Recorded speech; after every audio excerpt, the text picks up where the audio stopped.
Welcome to the Kentucky X-Files, Season 2, with your hosts Dennis Mays, Tyler Stewart, and Josh Gibbs.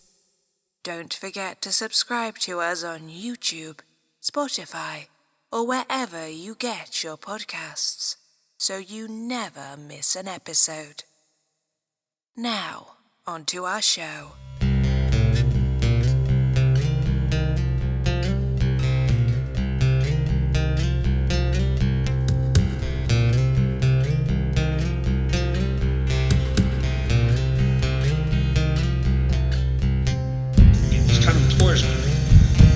Crouched down. For me, at first, I thought it was just a footage thing.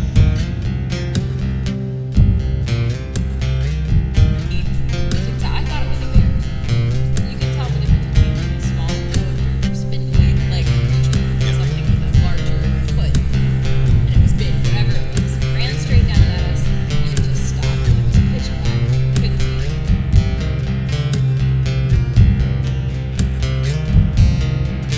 And most of these witnesses that have come close to these things could have been killed. It was beating on the side of the house. I guess it hit the side of the house as it went by.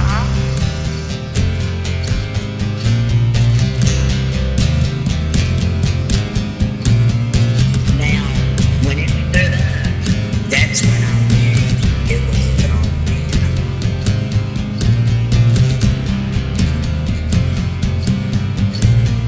Right, like I needed someone to have pure faith in a higher power at that moment, and nobody fucking did.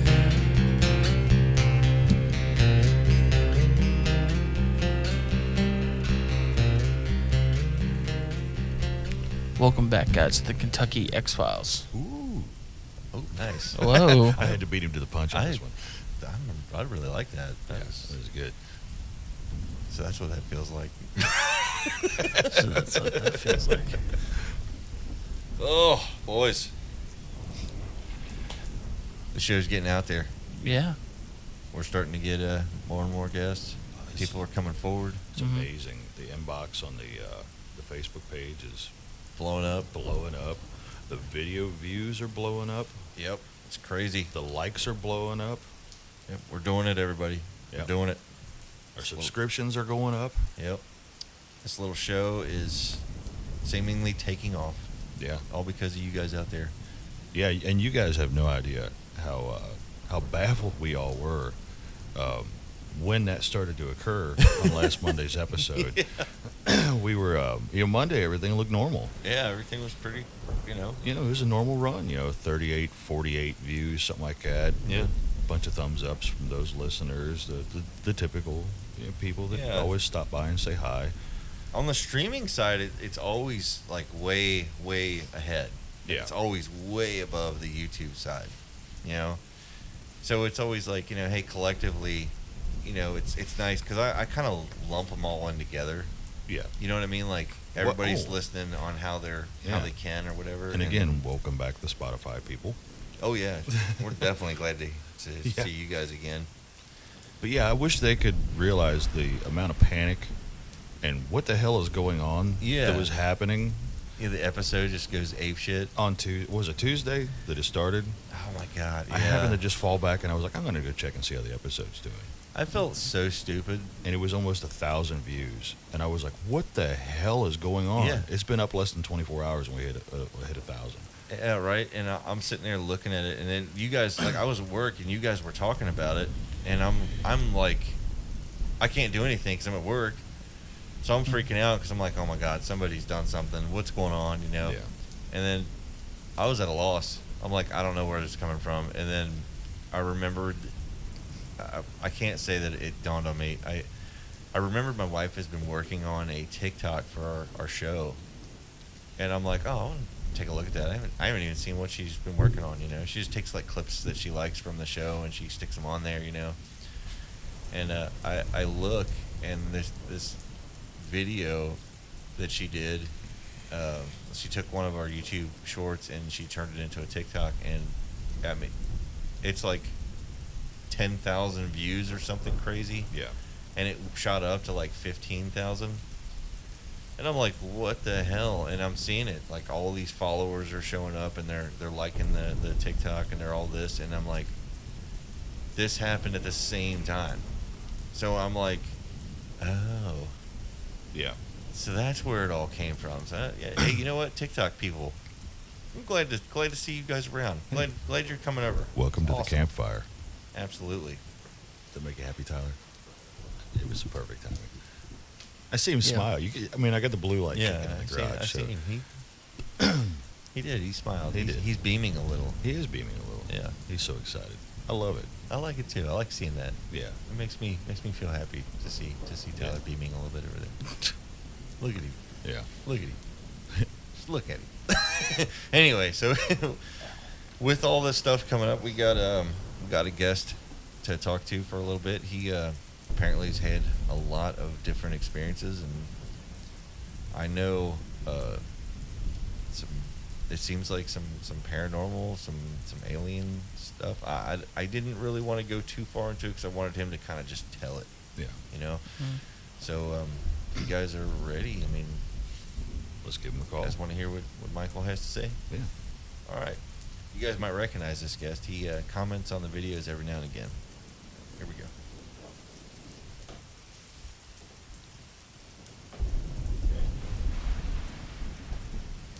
Facial recognition. Didn't see me.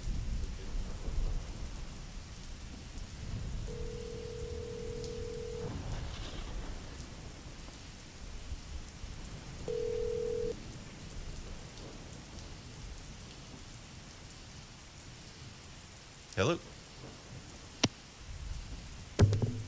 Hello. Oh, there he is. There he is. Hey, Micheal. Hey, how you doing, guys? Good. How you doing, man? Hanging in there. Hot day here in North Carolina. Oh yeah, it's been hot here too, man. What part of North Kakalaki you in? I'm about. I'm central North Carolina. I'm about 30 minutes from 30 minutes from the Virginia border. Oh, okay. Nice. That's beautiful country out there. Yeah, I'm actually in. I'm about 15 minutes from UNC, 15 minutes from Duke, about 40 minutes from NC State. So I'm in a good area, I guess. Heck yeah. Well, Mike, you mind if I call you Mike? Micheal. I prefer Micheal. Micheal, it is. I appreciate you talking to us. We read your message you sent, and immediately I was like, man, we got to get him on the phone. I got to know, man. You know, you said you've had some experiences. My whole life I have dealt with the craziest things, and you know, it started when I was about 5 years old. I mean, and like I said when I texted you guys, and I mean I've seen grays. I've seen a spirit of my grandfather, and voices. I actually seen a wing beam one time here. I mean, the list goes on and on, man, and it's crazy. I seen 1992. I seen a triangle craft, me and 3 other people. Really? And it was as big as a football field, and wow, it come right over top of us, and it was unbelievable. Like I say, I had 3 witnesses there with me, and I have never seen the thing that it did, that how it got over top of us, and why I did what I did for it to do. But anyway, we can, however you guys want to start, or what you want to talk about. Whatever you're comfortable with telling us, man. We just want to hear your story, you know? I mean, guys, I guess the best place to start is at the beginning. Yep. I mean, I was a typical kid. I'll give you a little background about myself first. I'm retired. I went out on disability. I'm about in my mid 50s. Yeah. I'm an old Eagle Scout. I'm a master mason. I was at a young age. I was a field supervisor for a survey crew here in town for about 12 years. You've spent a lot of time in the field then, in the woods Yeah, and the grass. and then I went to the public sector. I went to the city government, and I was an engineer inspector, and got all the certifications I needed to do, and we inspected water, sewer, storm, subgrade, everything. So I've I did a lot of things. So, but I guess where to start would be when I was 5. I typical kid, you know. I had great parents. They were in their early 20s, starting off, and we didn't have much, and we lived in a little single wide trailer. And but I had getting ready that night and went to bed, and we had not a big room, but we had bunk beds, and I was on top, of course, because I was the youngest. I have an older brother that's 5 years older than me. Yeah. And I was laying in bed, and all of a sudden, I got the strangest feeling that something was watching me. It was just an eerie feeling. Yeah. And I just happened to look down at the foot of the bunk beds there, and the bunk beds, are about 5.5 foot tall or so. Yeah. And when I looked down at the foot of the bunk beds, there were 2 what I would call gray aliens, the typical gray aliens. Yeah. But these wasn't the short ones. These were 2 tall ones side by side. Yeah.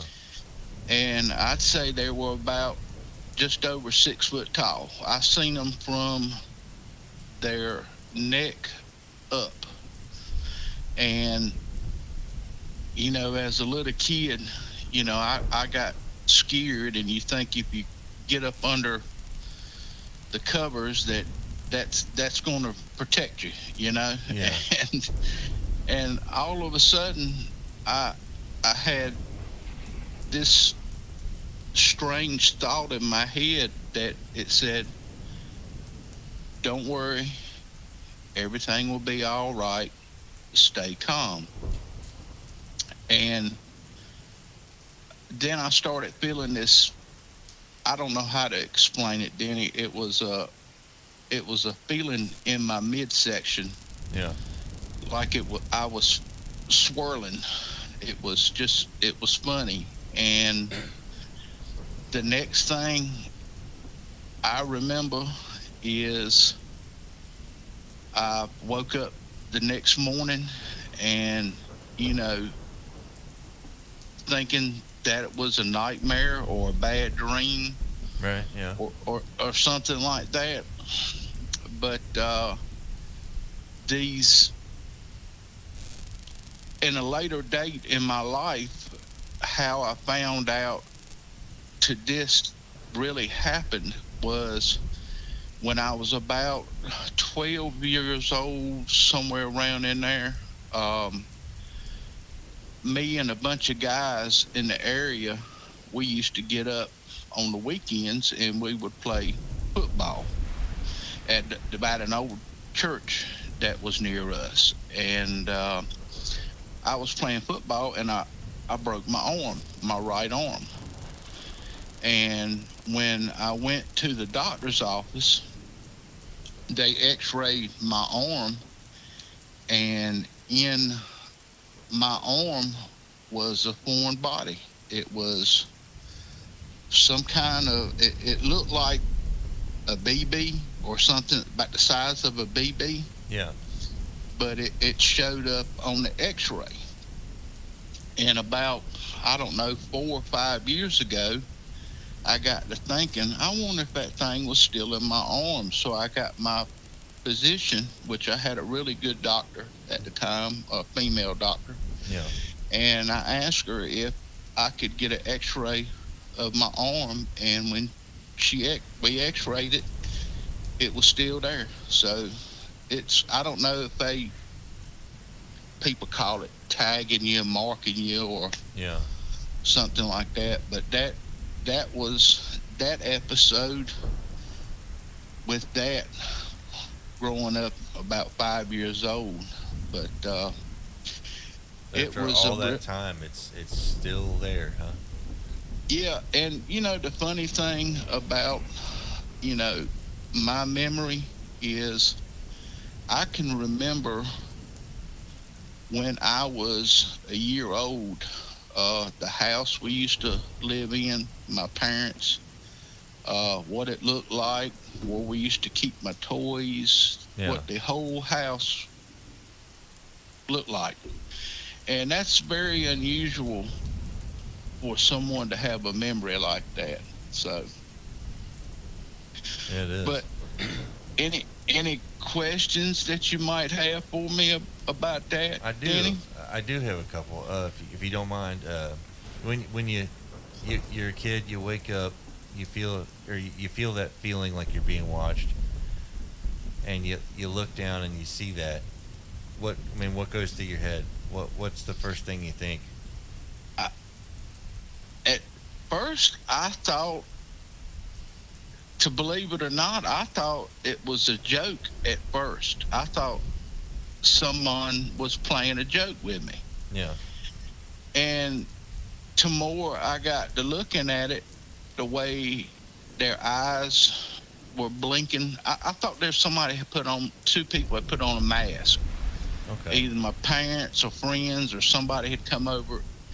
And as I stared at them, their little eyes were blinking, and I was seeing movement in them, and it just popped in my head, the realization that, hey, this is real. Yeah. And these beings, it looked like they had some kind of uniform or clothing on, because I could see right around their collar area below their neck where I could just see them at. They had some kind of silver clothing on.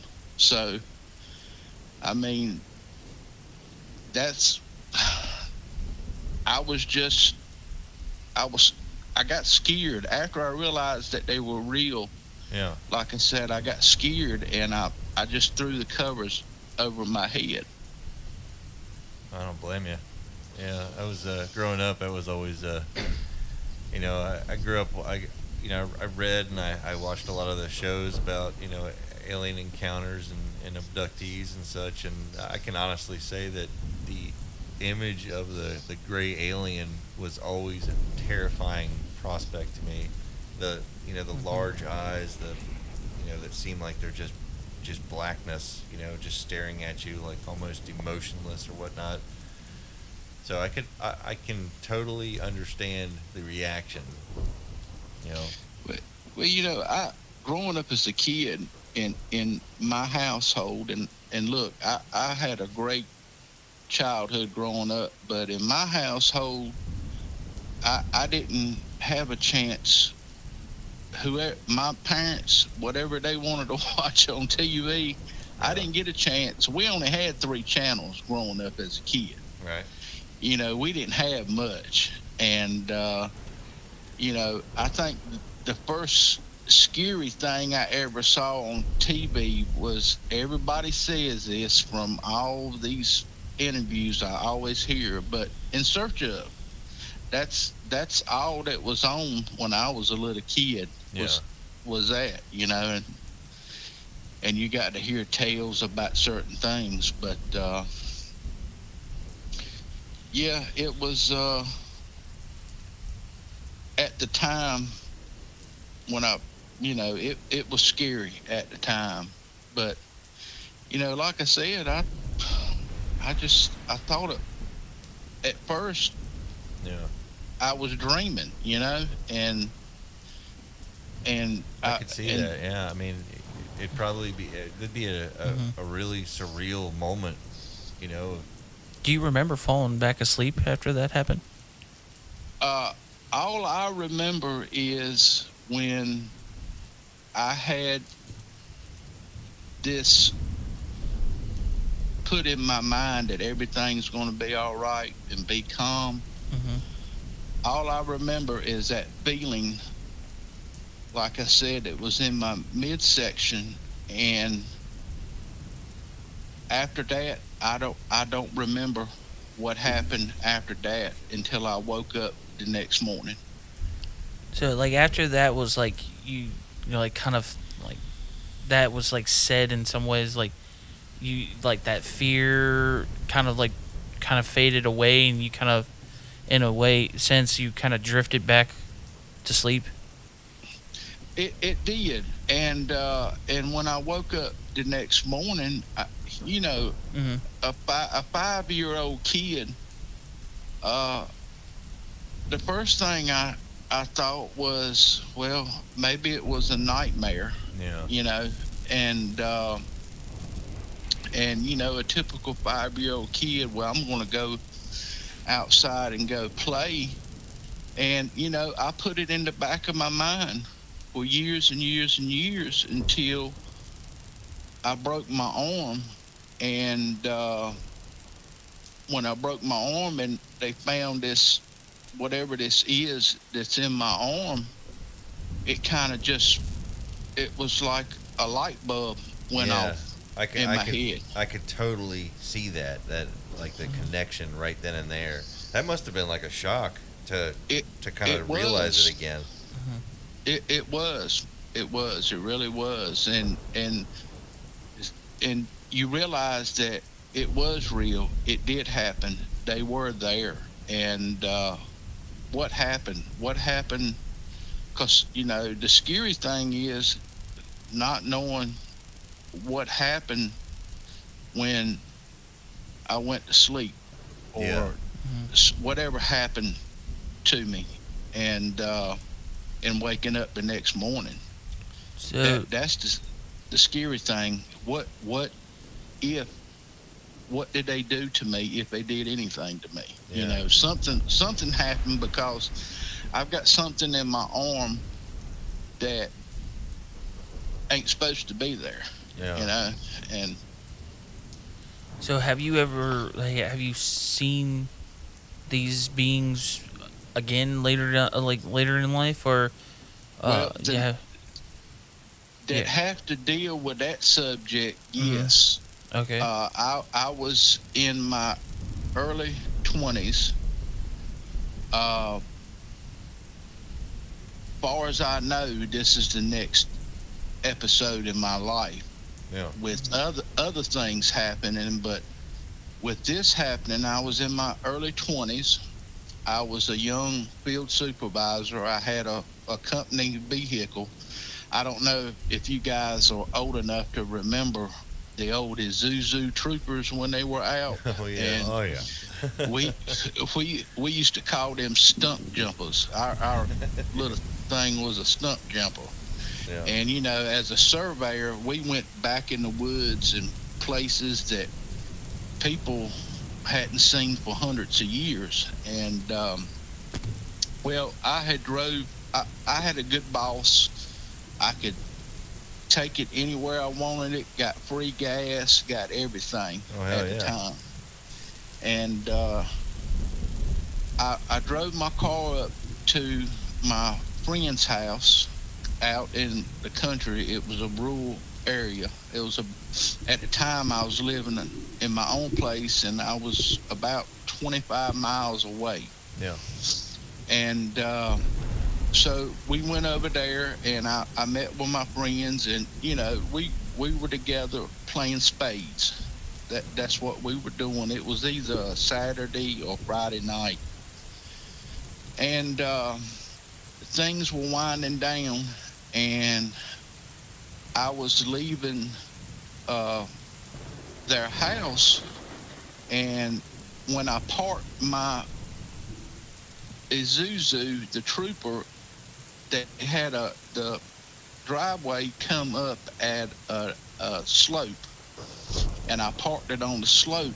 So if you can realize, the front of my Isuzu, it was looking out into basically the sky. The lights were, if I turned my lights on. Yeah. Well, when I was looking out in the horizon, and for some reason or another, guys, I have always been the type of person. I don't keep my head down. I've always liked to look at things and look around, and I'm just that kind of person. And I looked out in the horizon about, I don't know, it was probably about an eighth of a quarter of a mile. And I seen something in the horizon, and it wasn't a helicopter, and I couldn't figure out what it was. But so I got it was just hovering in one place. And I got in the old stump jumper, and I turned my lights on it, and I started. And guys, believe me when I tell you this, I don't know why I did this. I don't know why. I started flickering my lights on back and forth from low to high, like signaling this thing. Yeah. And the next thing I know, it did the most unbelievable thing I have ever seen in my whole life. And until this day, this is the most amazing thing I have ever seen. This thing, it turned into a bright light and disappeared instantly. It was a bright light. It went due west about a quarter of a mile, and it reappeared with a bright light. And then from that point, it went directly right over top of me, and it phased with a bright light again. And it was there. It was there. Can you describe any physical feelings that you felt while this was happening? I was truly amazed. I wasn't scared. Yeah. And you would think most people would be scared, but I wasn't scared. I was more amazed. Yeah. Or I wanted to know what this was. Right.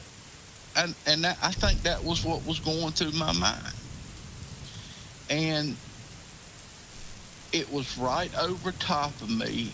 And Denny, when I tell you this, it was as big as a football field. Wow. I mean, it was a huge triangular ship. There's that triangle ship again. And it as most triangles or all triangles, they come to a point on every corner, on the three corners.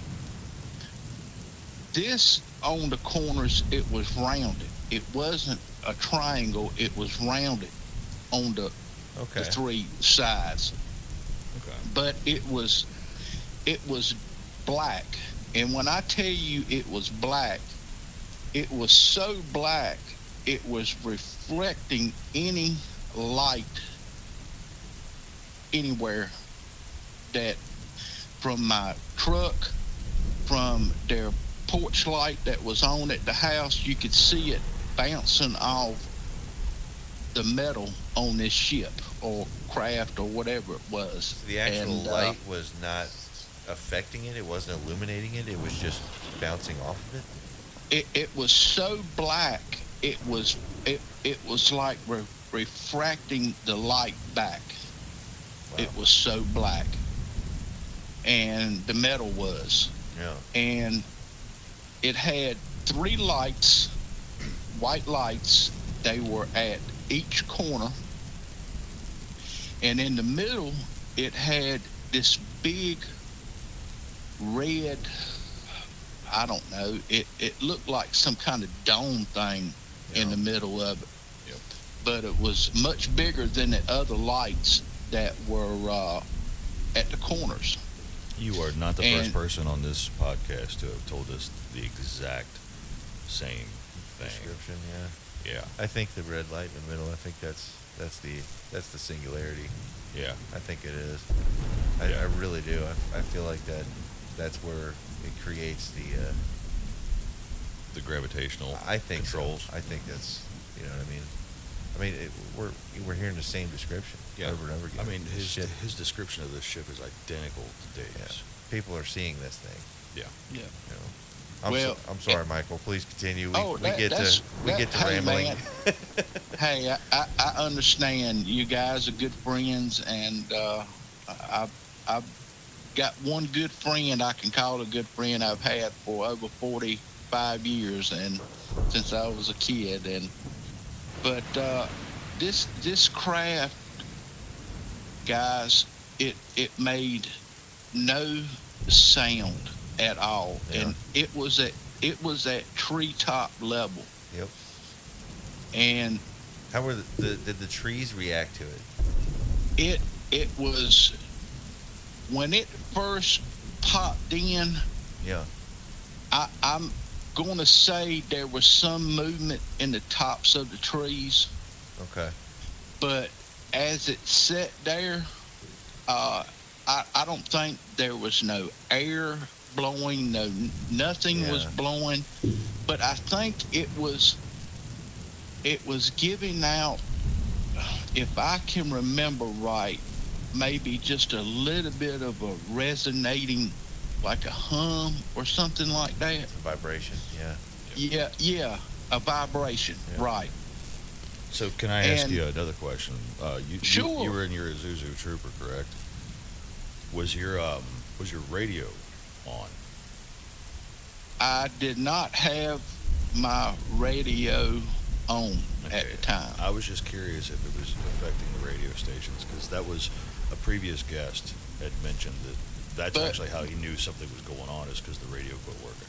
But what was funny is when this ship was doing everything it was doing, and it popped over top of me, I forgot all. To think about it now, I forgot about my vehicle.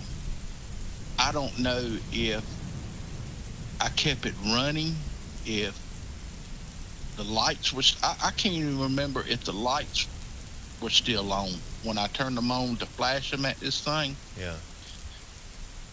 But the next thing I did is I yelled.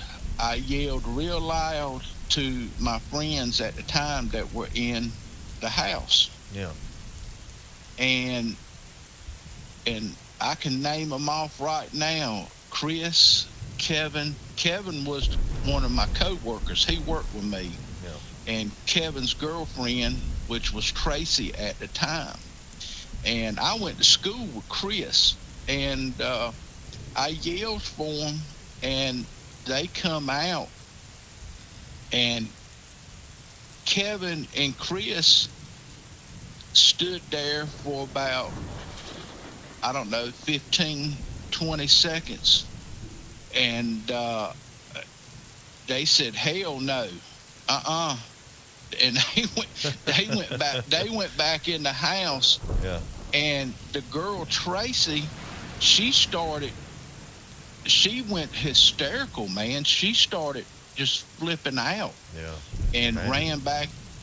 ran back into the house. And but to this day, Kevin, my old co-worker that I worked with, which I was his supervisor, but we can both sit down and you can ask him about it and ask me, or both of us draw a picture of what we saw, Yeah. and it would be the exact same thing. Okay. And the next thing is they all hightailed it out of there, and I was still amazed. Yeah. But you know, I got back into my vehicle, and at this time I noticed that this craft or ship, triangle, whatever you want to call it, it started to very slowly move off to the east. I mean, real slow. And it was happened to go the way I was going. And why, I don't know. I didn't stay with them or whatever, but I got in my vehicle and I rolled down my window as I got on the road, and I was watching this thing because it was basically staying over top of me. And the next thing I'm getting ready to tell you that happened is I got that same feeling again that I got when I was a child laying in that bunk bed, is that strange feeling in my midsection again. Okay. And the next thing, now you got to realize I lived 25 miles away from where I was at. Right. The next thing is I woke up that next morning. Yeah. And I was at my house. My vehicle was at the house. I don't know how I got home. And when I woke up, I was amazed. I called Kevin and said, "Hey man, did this really happen?" And he said, "Yeah."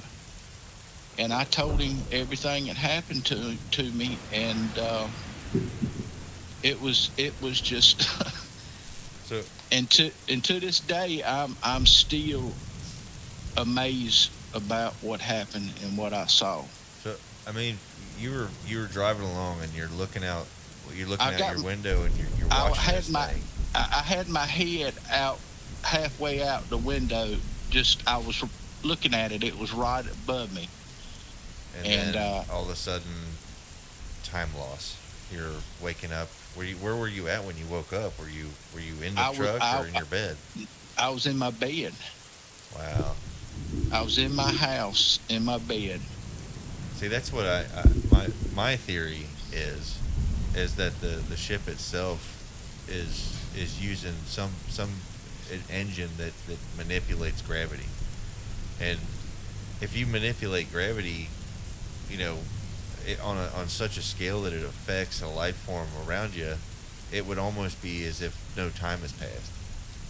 Well, I think like you would just wake up somewhere else, or you know what I mean? I totally agree, because if you can manipulate gravity,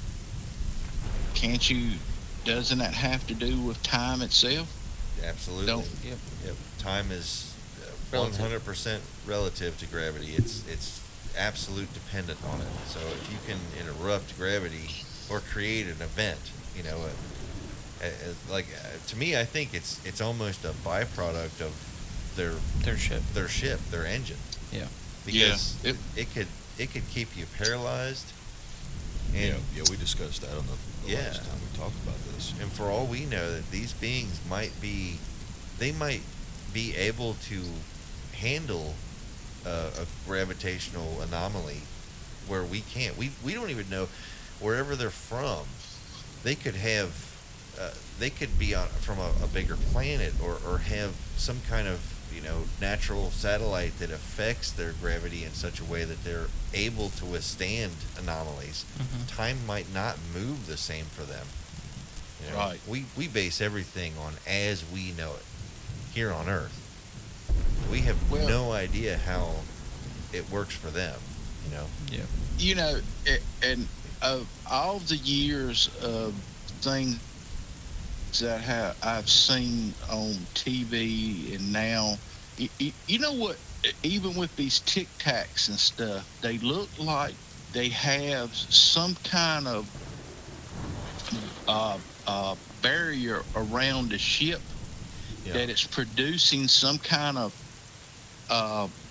something around the ship. I don't know if that's created by their technology with their drive or whatever it is. But I think that has a lot to do with it too. I mean, if you really think about that, like the whole gravity like anomaly, it really is. I mean, we're talking. It's what was it? You remember from It Slices, It Dices, It Does All This. The Ginsu knives from like the 80s. Yeah. Okay, so this is an engine that literally does it all. Right. Not only does it get you anywhere you need to be silently, it's almost an endless power supply. It neutralizes things and causes disorientation, time loss, paralyzation. It does everything. Even if you tried to, say, I don't know, fire a weapon at it, well, what good is your weapon if it's dealing with something that's literally manipulating gravity? Your weapon isn't going to do anything to it. It's a field. I mean, there's even stories where these things have went on to military bases and disrupted nuclear warheads, and I mean, what gets me is, I know I'm the type of person, if you can think it's possible, and they can manipulate anything they want to. Anything. Yeah, And I've heard those stories. They fly right into a base and disarm a nuke right in front of everybody.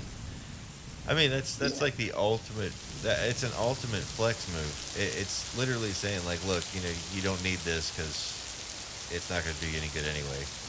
We're not here for that. Which, honestly, everything I hear on this subject, it always leads me back to the same, like, suspicion. I know the argument out there is the universe is too vast for there not to be life out there. I get that. Yeah. I agree with it. I just think that our timeline is a little off.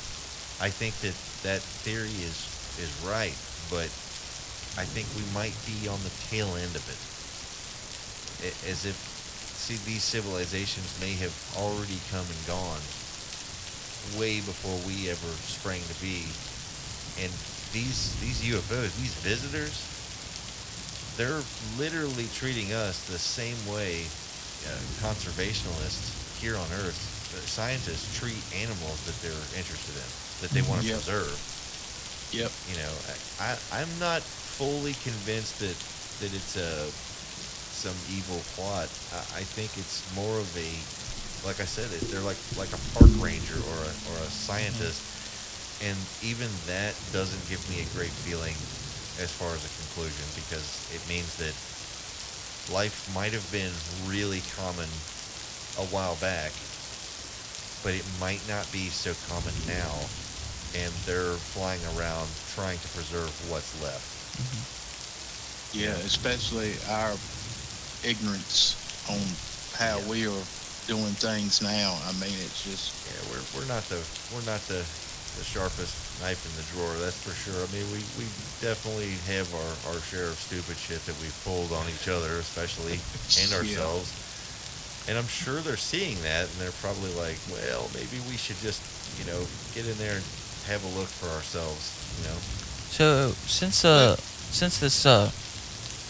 this event that you've have you had any X-rays since then to see if that piece is gone or if something else?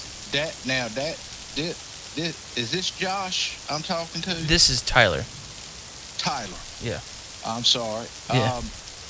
I had this event that I'm talking about happen in 1992, if I remember right. And I had the X-ray done when I was about 12. Yeah. And this happened after that. And about 5 years ago, when I went to my doctor and talked to my doctor about it and got the X-ray, it's still in my arm to this day. So, I've thought about that too. Is it some kind of tracking thing? Michael, I was going to mention it to you. If they put something in you to keep an eye on you, you almost have to think. I mean, they're not going to do that for just anybody. Yeah. Well, this is there's a reason that you're chosen for this. I have to think that. I mean, and I was getting ready to say, look, guys, I'm just a simple country boy. I mean, it ain't nothing special about me. I'm a nobody, and I'm happy that way. I'm happy. I've had some, and don't get me wrong when I say this, and if I get emotional, what I'm getting ready to tell you, but I was married to a beautiful wife. She was British, and we wanted nothing more to have a beautiful child.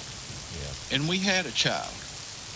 And I lost my baby girl, my only child, at 6 years old. And it was devastating, and it hit me hard. Yeah. But the thing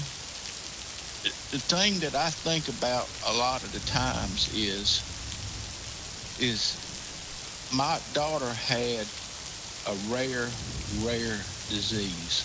It's called Batten's disease. And I'm guessing you guys have never heard of that. It's a chromosome disease. And what it does is your body and your brain, you're always creating cells in your body because you're burning off your old ones. Yeah. And after she reached a certain age, her body stopped producing new cells in her body. I see. And it took, and it's a devastating thing because it took her eyesight. It took her ability to walk. She was bedridden for the last year and a half of her life. She was fed by a tube in her stomach. And I always have wondered, I've always wondered if these guys didn't manipulate. I know it sounds crazy, but my DNA somehow, and they are the cause of this. Because my wife was British, and we met. She lived in Reading, England, and she flew over and met me from 3,500, 4,000 miles away, and we just met. Yeah. And how this all could happen from that, it's a crazy, crazy thing. And I wonder when all this happened, when I seen this craft and got home and didn't know how I got home and all. Why me? I mean, what's so, what's so special about me? Why are they doing this to me? I just that's what I would love to know. You know, guys. Yeah. No, I think what you're feeling is very valid. Honestly, I would probably feel the same way. I feel like a lot of people that's probably had your same experiences ask the same questions. Yeah. And what was your daughter's name? Holly Rebecca Gordon was her name, and she was a beautiful man. I'll send you a picture of her, but she was a beautiful child. When she was born, everything was normal about her, guys. And this all happened at one time. She started developing. We noticed that her speech, she couldn't talk real good, and then later on down the road, she started having seizures. Yeah. And it sometimes I think maybe it wasn't what I did. Maybe she was possibly abducted, and they did this to her. I it makes you wonder. It definitely would. Yeah. I mean, I'm just shooting in the dark, Michael. I mean, in all honesty, I look for patterns and things, and I can't help myself. It's the thing that pops in my head is that if they did, it wouldn't benefit them anything. They wouldn't get anything out of it.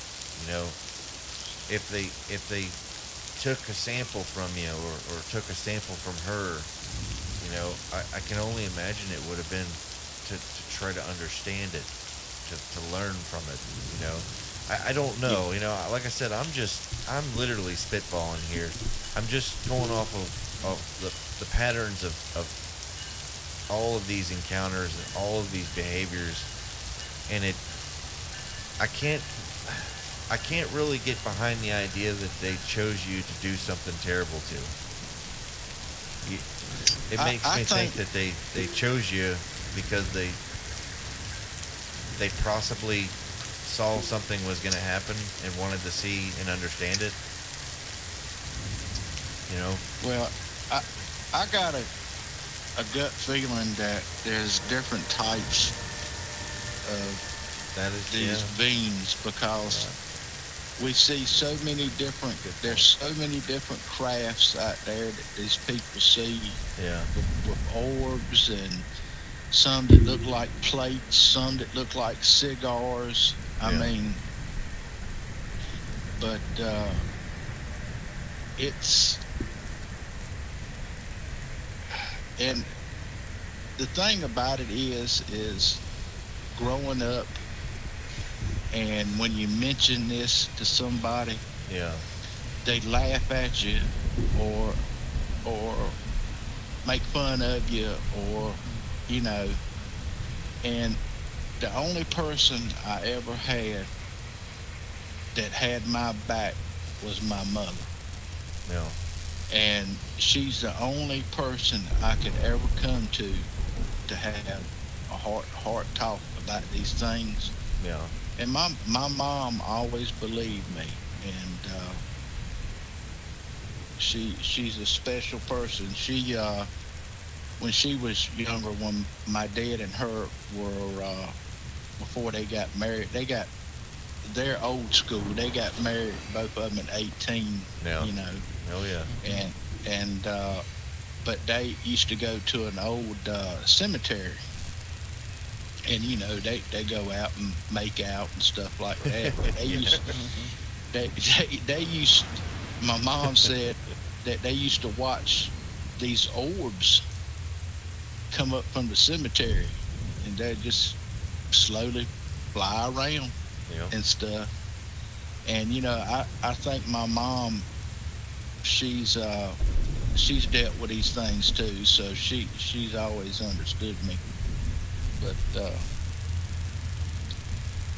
Sounds like a but great that lady. It's Yeah.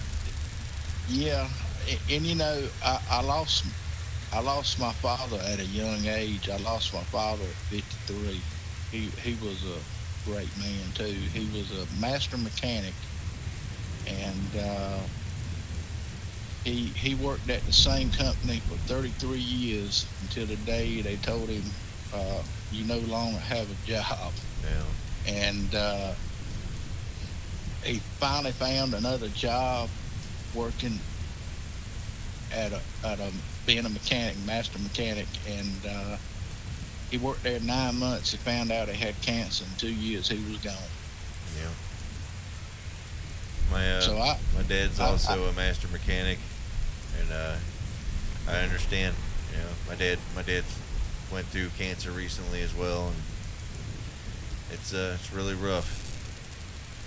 yeah, I've had a lot of tragic things that's happened in my life with all these other experiences that I've gone through, and you know, when I was telling you, I seen my grandfather as a ghost spirit, whatever you want to call it. I lost three of my grandparents when I was a young kid. Before I was 10, I lost three of them in 1 year, and eh, when I seen my grandfather standing right over me, and my grandfather, I don't tell too many people this. My grandfather was actually a sheriff, but after he was a sheriff in an eastern town in North Carolina, down at the beach, Yeah. and he he used to run back in the day. My grandfather was born in, I think, in 1907, Yeah. and they used to run moonshine bootleg, Oh yeah. and he was drinking one night, and that stuff from that stuff would pickle your brain, and he Yeah. got mad. He got mad at a guy that they were drinking with, and he got in his vehicle, and he thought the guy had made a pass at my grandmother, and my grandmother was a beautiful woman when she was younger, Yeah. and he ran the guy down, pulled his shotgun out, and killed him, and spent 7 years in prison for murder. Oh damn. Wow. And he was a sheriff, and before that he was the sheriff. And when he was in he was in prison, he became a master machinist. He could do anything with metal, and he become friends with the governor, and he got to be the governor's chauffeur and personal friend, and the governor got him out early for what he did, and so he only served 7 years, but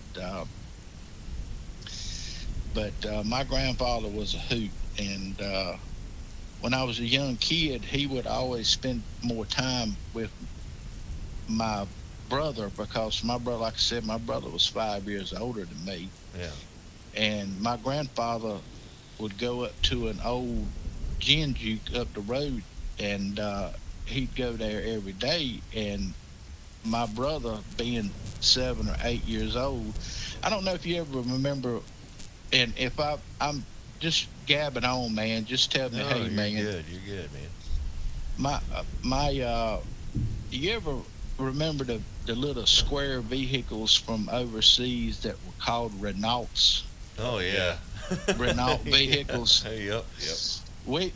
He had one of them, and when my grandfather would start drinking at Booty Laws, that's what it was. The place was called, was Booty Laws, Booty laws. and he started drinking beer and mixing it with that moonshine. My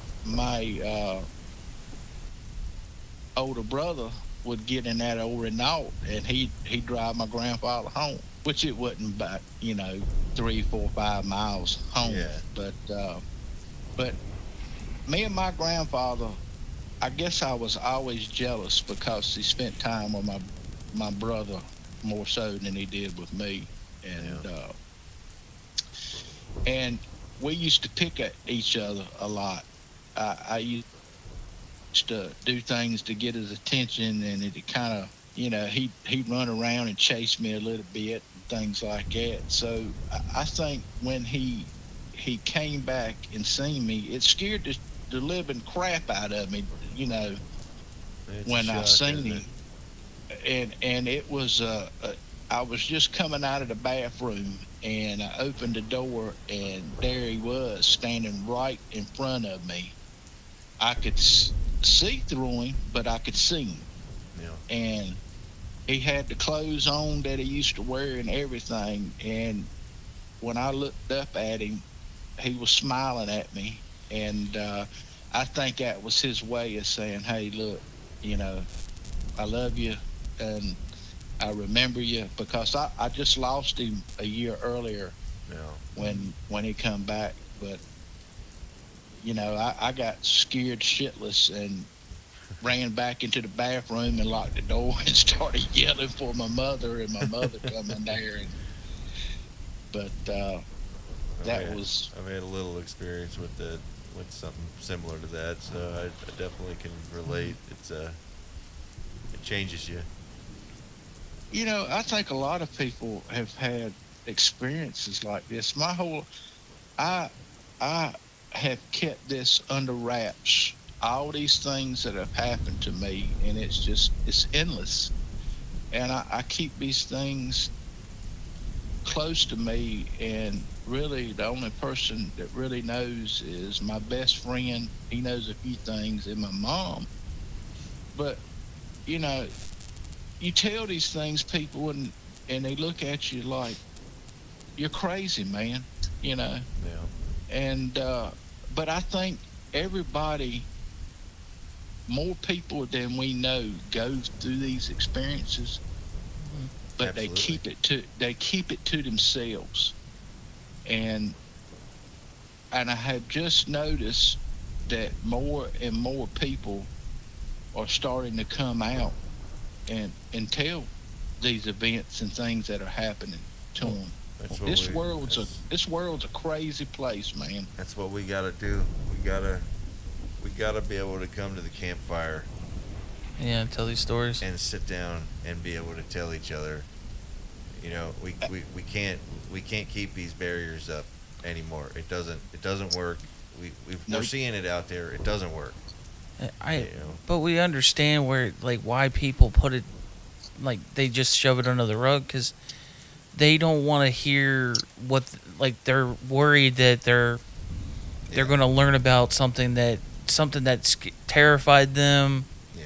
They don't want to know. They don't want to know. Sense of security. Yeah. Right. Yeah. If somebody really, I feel like everybody out there is especially with aliens, UFOs, ghosts. Yeah.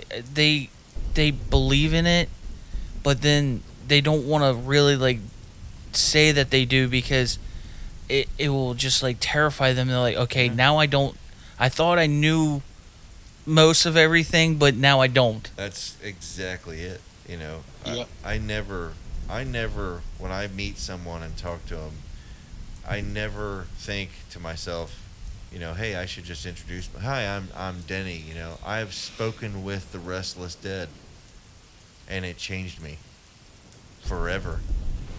I'm never gonna be the same as I was before that. You won't say that in a job interview. I'll never say that to anyone, because yeah. How do you get into the habit of saying it? So that's what this is for, Michael. Is we come here, we sit around the fire, and we tell. We break down all these barriers. We don't laugh at each other. We're not shitting on anything that's ever happened to you. If anything, I am honored to know the things that have happened with you. The experiences that you've shared, it is an honor. It's probably the honor of my life to get to hear these. Well, I tell you, Denny, I have quite a few more. I had, I'll tell you, for years and years and years, my friend has told me, Michael, you need to get on YouTube. You need to tell your stories. You need to tell your stories. You need to let people know so other people can come out Absolutely. and so I finally, last night I finally did a video, and I started my first video. I told about this thing that happened to me, seeing the aliens at the foot of my bunk bed. Yeah.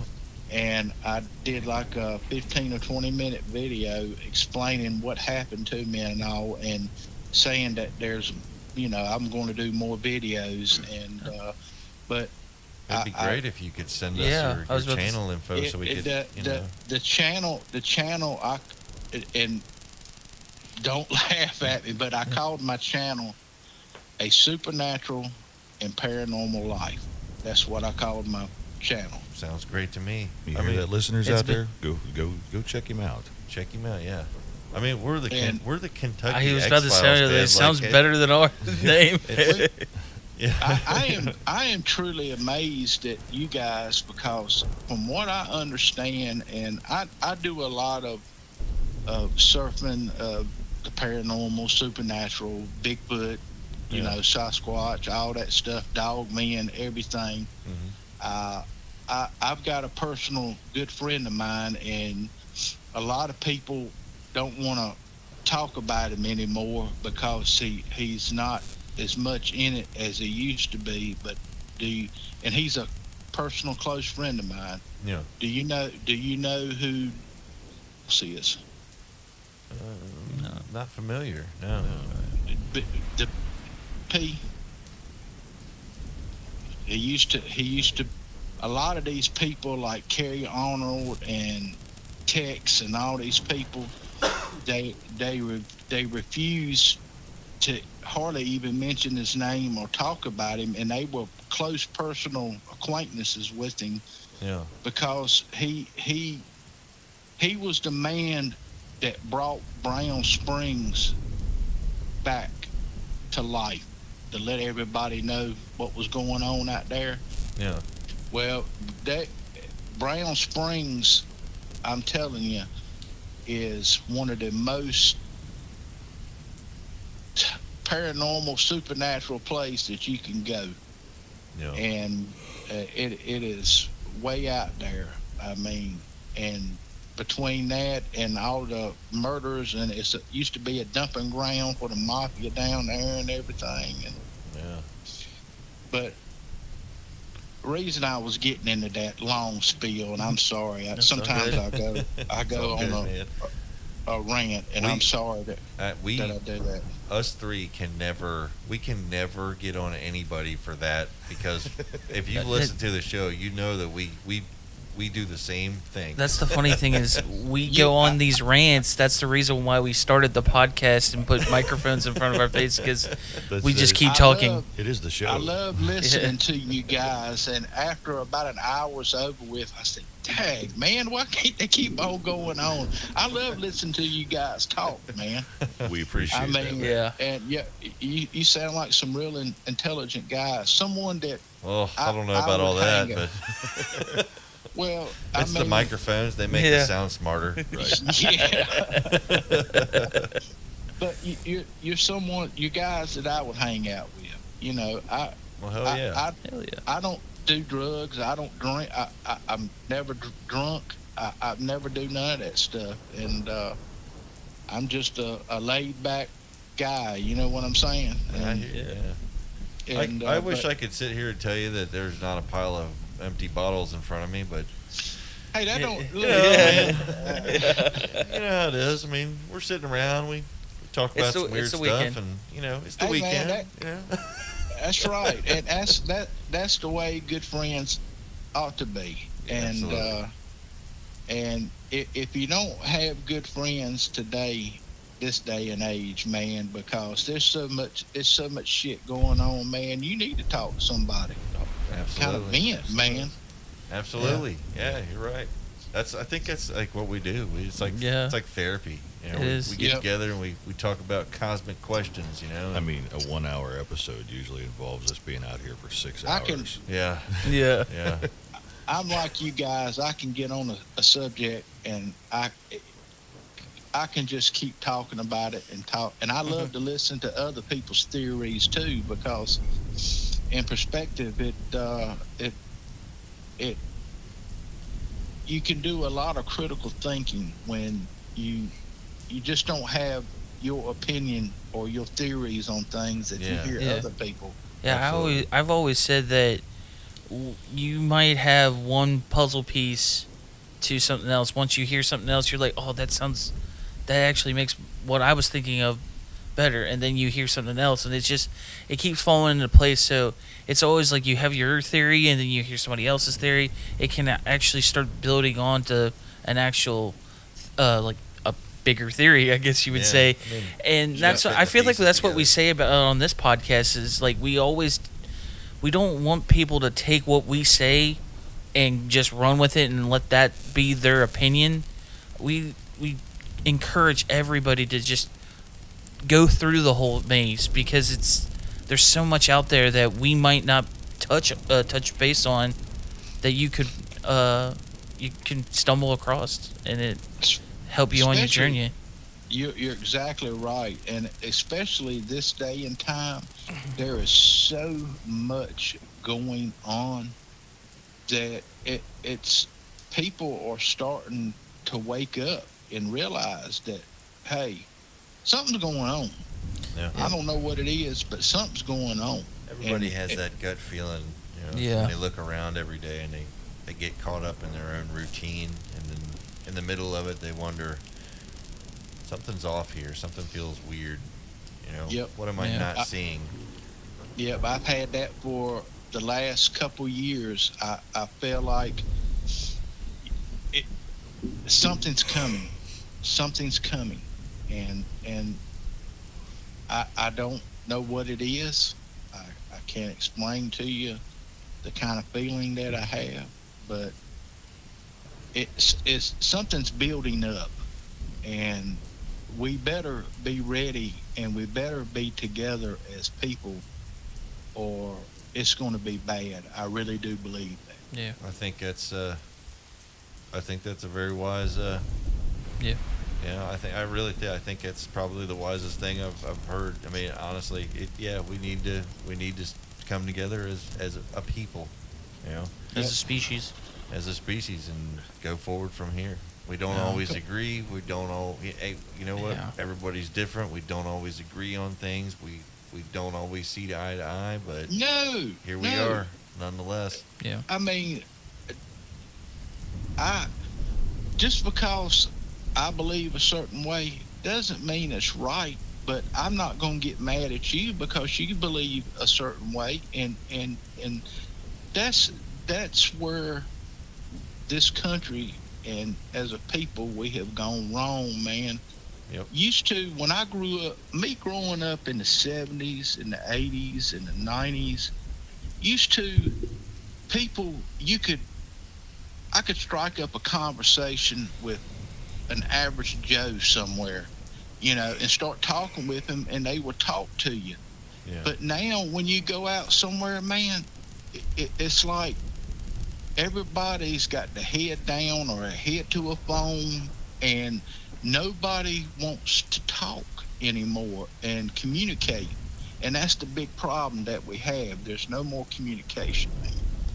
I think you're right. Actually, I think, Denny, you've said that exact same thing before. Do you guys have time to listen to my Sasquatch sighting that I had here? Honestly, Michael, I wish that we could, but our recorder's about to go dead, and it looks like so is my phone. Well, I tell you what, if you're willing, would you be willing to get back on the horn with us again and do another one? Absolutely, man. I would love to continue to talk to you guys. That'd be great too, because I didn't know you had Sasquatch stuff. So I mean, I gotta get you lined up so we can talk about that, because I'm a little obsessed with it lately, and Yeah. I'm looking for my answers. You know what I mean? We'll definitely The- send the- you a message and get it scheduled The out. story I got is not I'm frightened or scared. What Yeah. I saw was a juvenile, but I would love to get back with you guys and we can talk some more. And That I'm sounds looking great. forward to it, man. Man, I Fantastic. can't wait. I'd love to hear it. I'm super And- excited. And you guys have got me my number. Text me, call me, and we'll set up a time and we'll chew the fat a little bit. That sounds That's great, good. Michael. Yeah. I really appreciate you talking to us, man. It really means a lot. Hey, it's been an honor, guys, and thank you for letting me vent and telling you some things that have happened to me in my life, man. It really means a lot to me.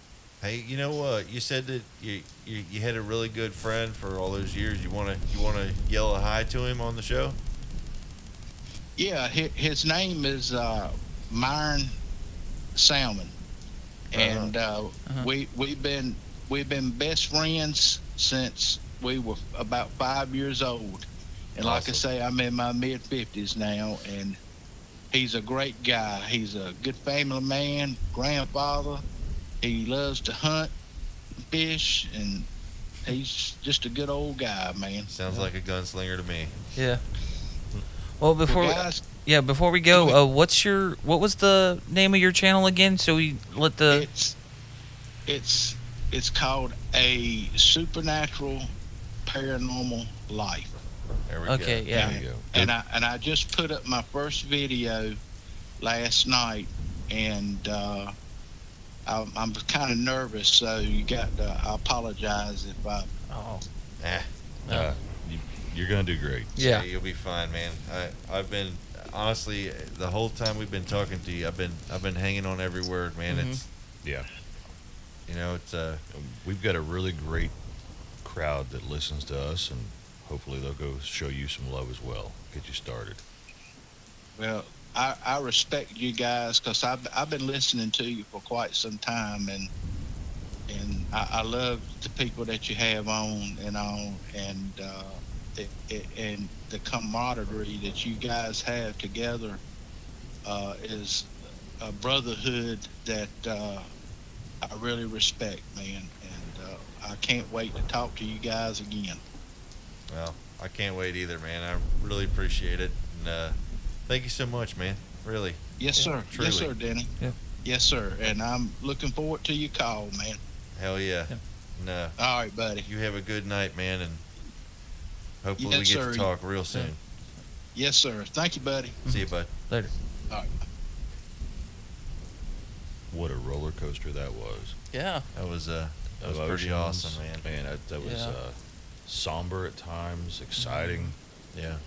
What a great guest. That's A little you- tearjerker. Yeah. You know the thing that I couldn't quite get out of my head is that's one guy.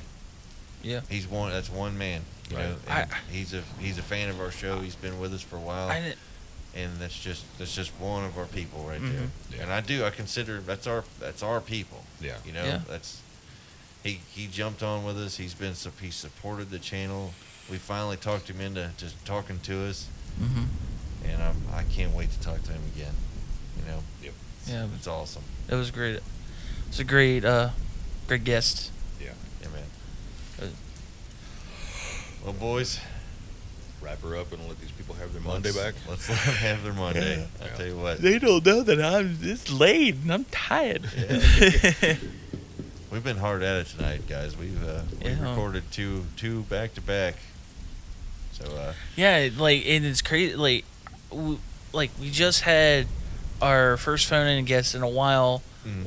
Last episode, you guys just heard. yeah. Well, 2 episodes. 2 episodes ago. Sorry, I can't count. It's that time anomaly. Yes, time anomaly.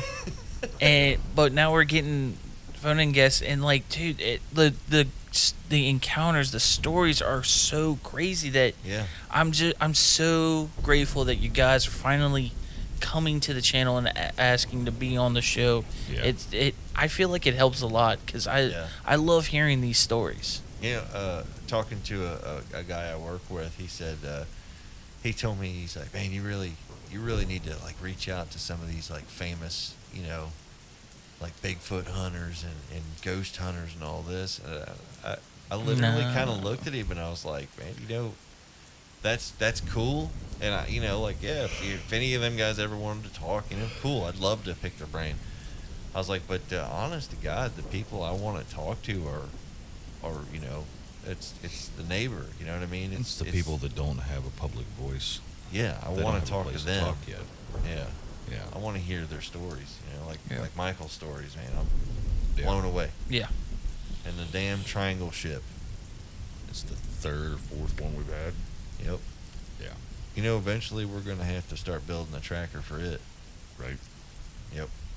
If you've seen that triangle ship out there, you know who to let get a hold of us.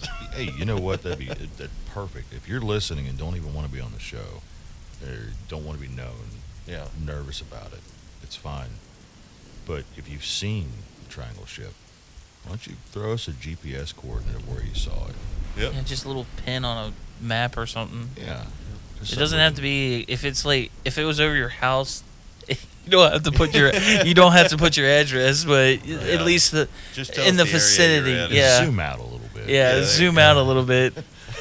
So you don't have to do that. We don't need to see your backyard. The pin's right there in the front porch. If you're within like an 8-mile radius, we'll be okay.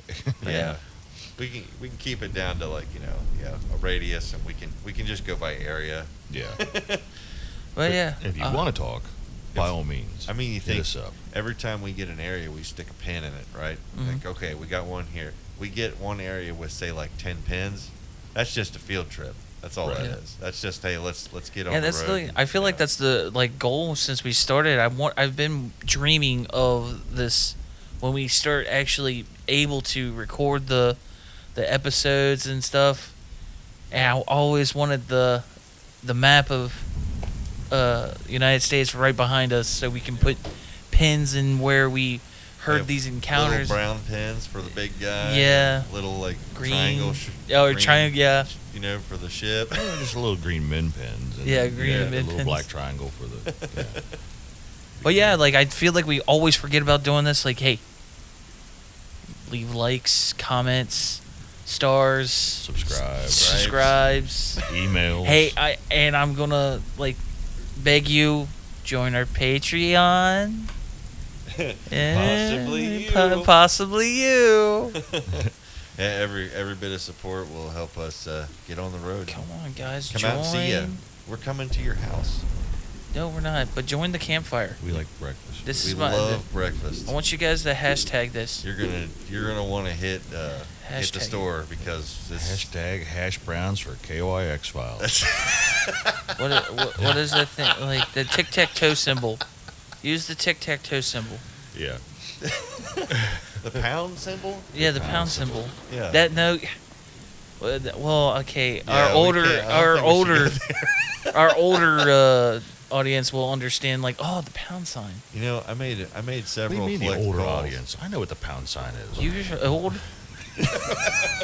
I know what it was. That's what I'm only 30, and I know that's what it was. That's what it was back then. Hey man, back in the day, making collect calls was a thing. Yeah.